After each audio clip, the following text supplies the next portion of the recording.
A beautiful afternoon to you and welcome to Rubbin'Minds. My name is Isabella Adediji. Happy Children's Day in arrears. Yesterday, children across Nigeria celebrated their own day. And to those who are young at heart, I am a child as well, and our adult viewers, we also say Happy Children's Day to you. Tomorrow, we're all waiting with, I'd say, bated breath, some excitement, and looking forward to a new administration being led by the president-elect, Asiwaju Bola Ahmed Tinubu.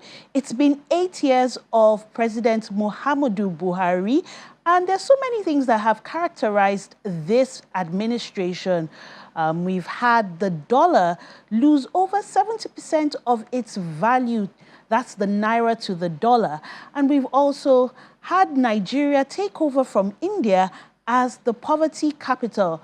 Yes, there have also been some strides made in infrastructure development, but really, when we look back, when Nigerians look back at these 8 years, what will be the legacy of President Muhammadu Buhari's regime or administration?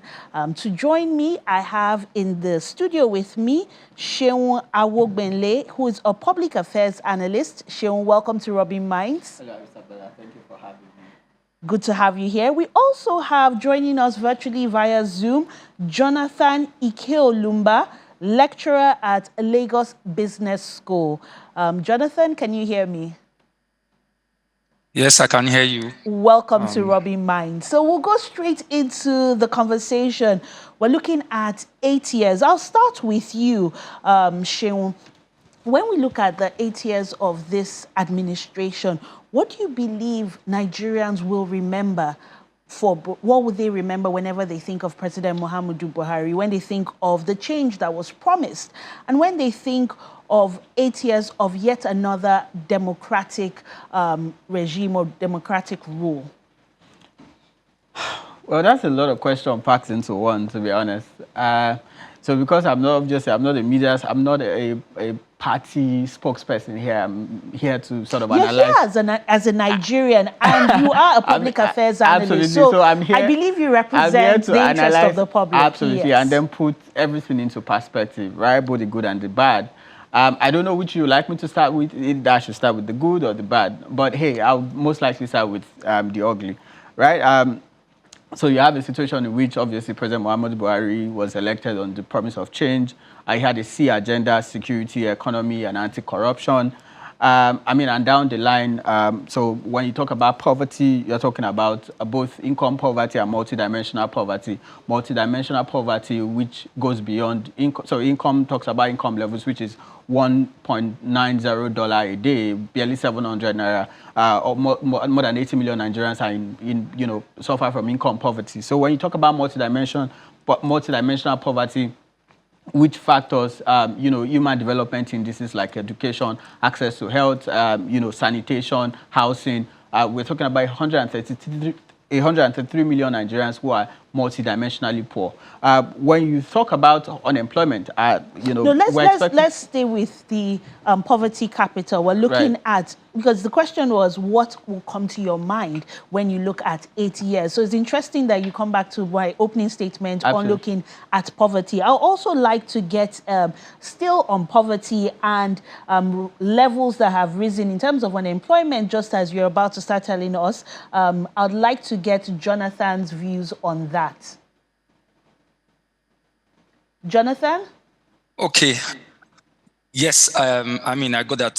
So I think for me I would like to even have my conversation around the two terms that he served.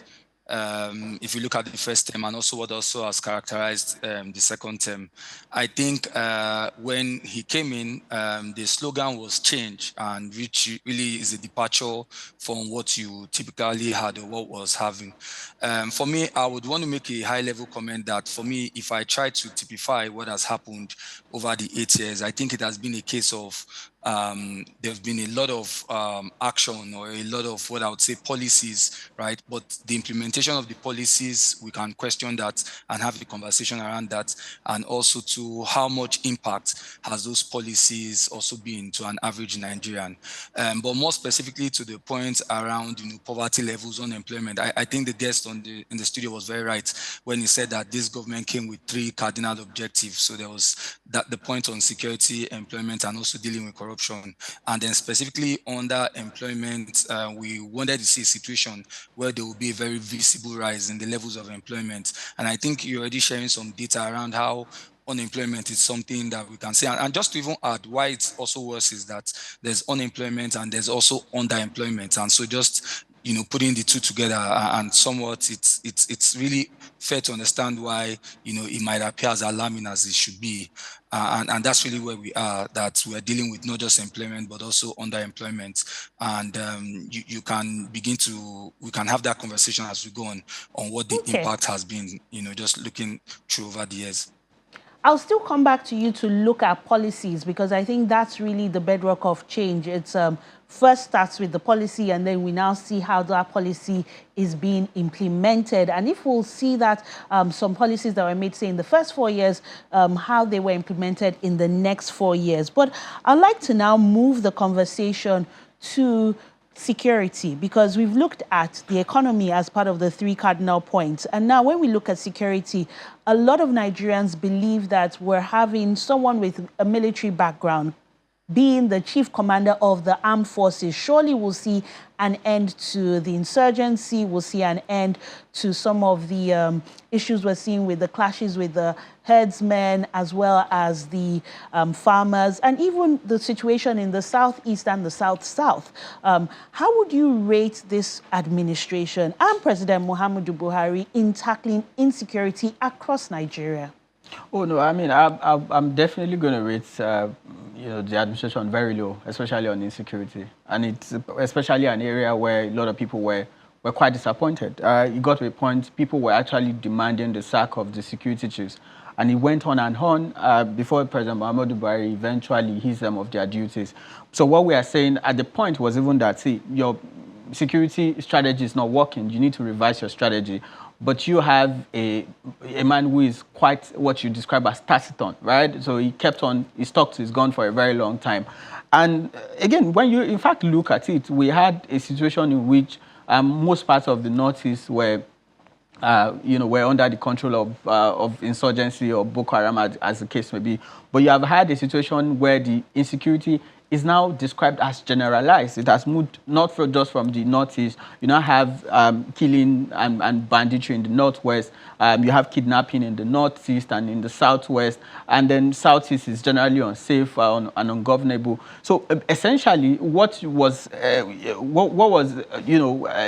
matter of the Northeast at the time, what was essentially an exclusive of the Northeast, has now graduated into perhaps the entire part of the country, where, for a long time, in fact, most different parts of the country put their citizens here on travel advice regarding them. Oh, don't go to this part of the country and all. So the point is that, and again, that's why perhaps a number of people were actually disappointed, because what we are saying is that you have a situation in which President Muhammadu Buhari refused to take some of the tough choices, some of the tough decisions. What are those tough decisions? Oh, I mean, for example, an example would have been the sack of the security chiefs, for example, right? That didn't come until about a year or even more. But eventually, after they came, did we get the outcome we were expecting? Oh, no, but that's not for me to answer. That's for the government. And that was why I said it's quite taciturn. So you are not meant to stick to your gun, even if, your policies and your strategies you should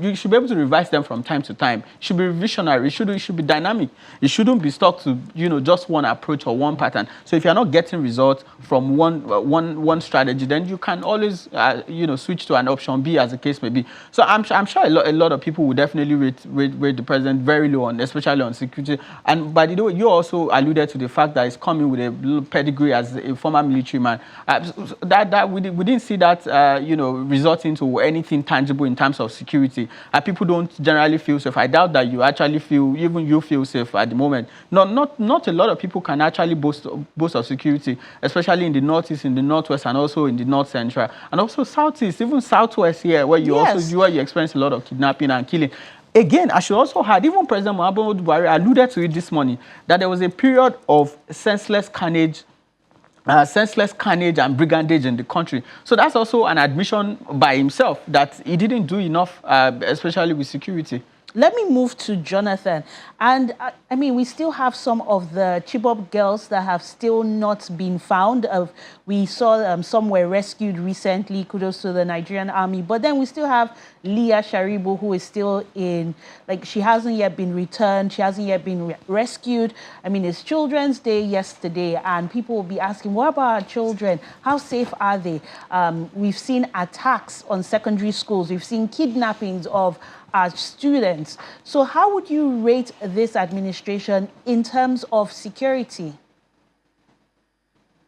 You see, the thing is, and I'll go back to the point I did say when I started, there's actually been a couple of activities. I mean, if you talk about funding, if you talk about investment, I mean, just look at the budget and the budget utilization on security architecture, some work has happened. But how it does translate to visible outcomes for each and every one of us is then really the big challenge around that. I mean, the guest on the studio was right when he spoke about the delay actually in making changes when there was a public outcry on the leadership of the security forces, and that didn't come until quite very recent. So I think it's visible that we can say not a lot has changed. I mean, if you speak to the general person on the road, right, has anything really changed or has something significant really changed? Not a lot has changed. But I also must also say that quite a lot of work has gone in.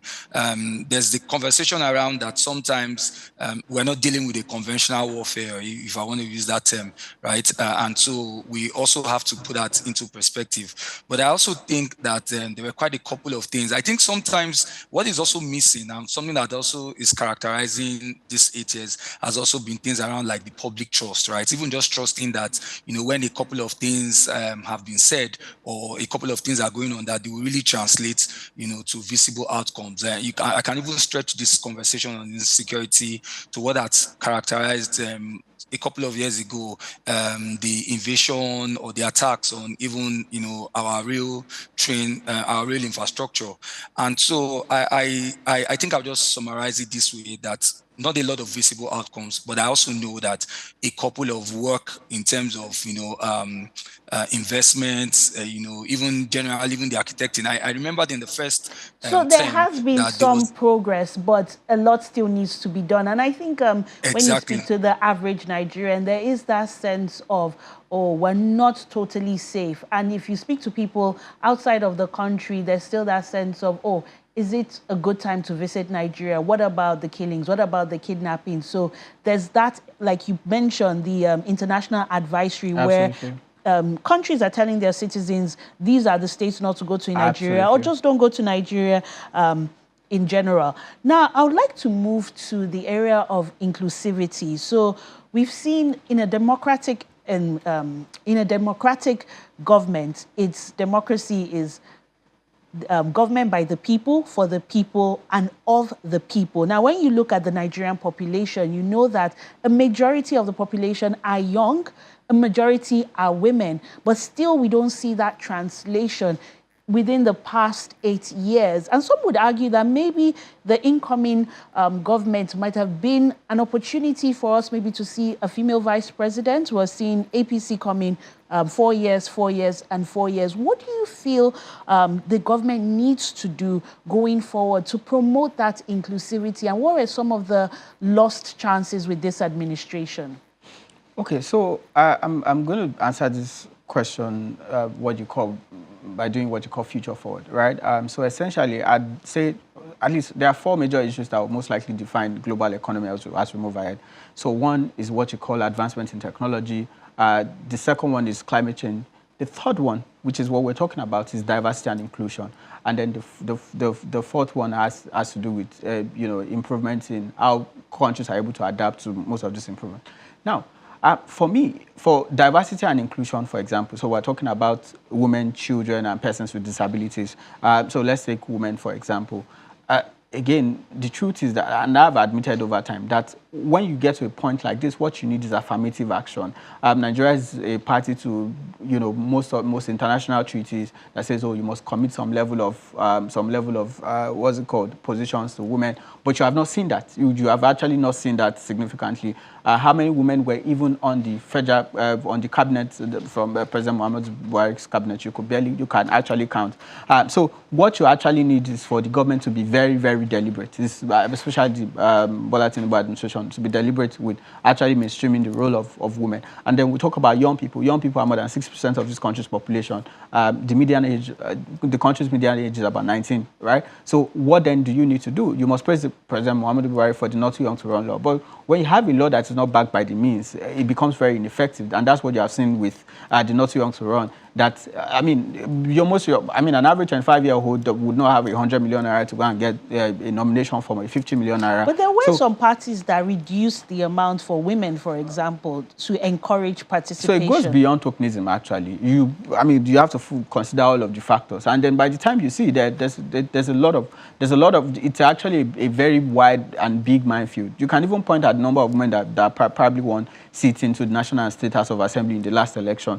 So you have a system that is rigged against young people, is rigged against women, because these are the population, vulnerable group that do not actually have them, including persons with disabilities. They do not have the means. So you're essentially competing in an environment that does not give any sort of advantage to those who are actually disadvantaged. But you see, that also defeats the essence of democracy, because the sole essence of democracy is what you call the majority rule. The people who dominate a population, their voices must be heard and must be captured. But you have a situation in which the young people and the women and the persons with disabilities who actually dominate this population, their voices have been suppressed, their voices have not been captured for a very long time.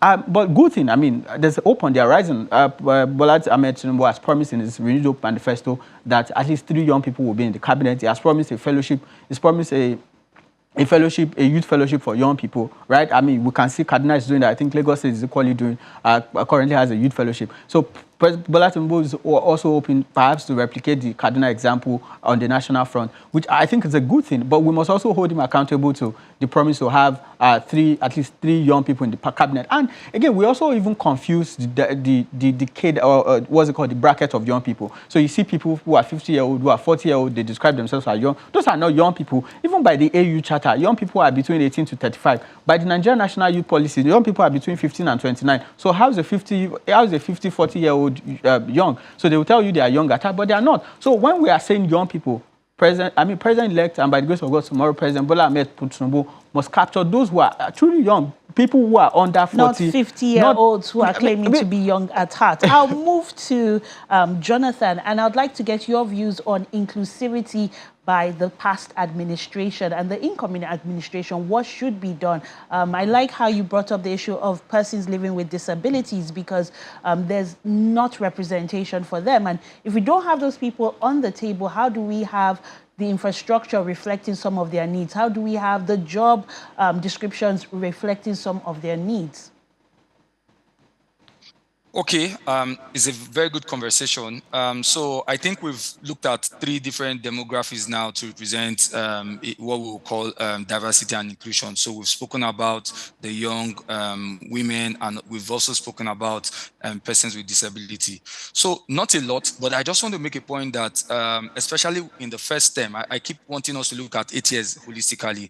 In the first term, we had a couple of the ministers, or who you might call the cabinet members, who were female, who also moved on to take quite some very sensitive positions globally. I mean, the case of Amina will come to mind, right? So I think we could have done better, and that's really the conversation we're having, that we can do better in terms of this representation. If I wanted to stretch this conversation as to what do we expect, we have a good chance to witness, most of these call to actions. The Not Too Young bill has been something that we would give this government credit for putting, into law. But let's see this now translate, and we want to see a lot of young people actually come out. Let's see what the cabinet will look like for the new president or the president-elect. Let's see what it will look like. I'm also very excited to see what it will look like for persons with disability, because I remember during the electioneering campaign, this group of people were always sought after by the various political groups. So it's truly be nice to really see them, take very, very sensitive positions, let their input be very involved in decision making, and at the highest level of governance. It was just painful to see some of the commentary around who is going to be representing us as Senate President or Deputy Senate President, and something that was lost was seeing any of these three groups, young or women, people with disability, or even women listed. So if we would say that a missed opportunity for such a key position in the state, in the House of Assembly, and I believe also in the Senate. Thank you very much, Jonathan Ike Olumba, for your contributions on Rubbing Minds, and thank you to you as well, Seun Awogbenle, for your contributions on the show. My pleasure. Don't just stand